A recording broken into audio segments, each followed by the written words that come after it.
هقلبها كويس جدا وابدا احطها على النار.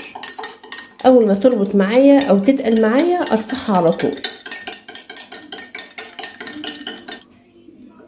يبقى انا حطيت معلقتين كاستر، احط عليهم 3 معالق سكر، وبعد كده ارفعها على النار. اول ما تتقل معايا اطفي عليها على طول. دلوقتي انا خلصت الكاستر وتقل معايا على النار، ابدا بقى انزل بيه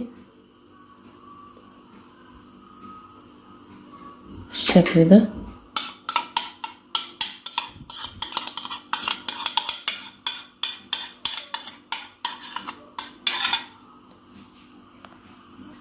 دلوقتي انا حطيت طبقة الكاستر بقت معايا بالشكل ده، يا رب تكون واضحة قدامكم. احطها في التلاجة لا يقل عن 2-3 لحد ما تجمد خالص او تمسك معايا، وبعد كده اوريها لكم. دلوقتي انا خلصتها وطلعتها من التلاجة بعد ما سبتها حوالي 3 ساعات. تمام. معايا معلقة وشوكة، هعمل كده بالشوكة وهعمل كده بالمعلقة. تمام بالشكل ده. وبعد كده هجيب الكاكاو اللي معايا، ومعايا مصفى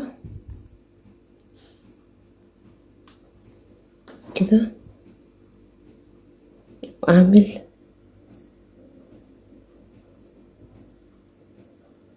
كده بس عشان يدي منظر حلو.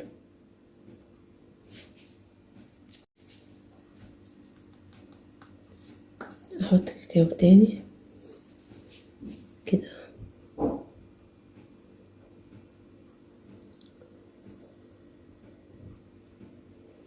تمام.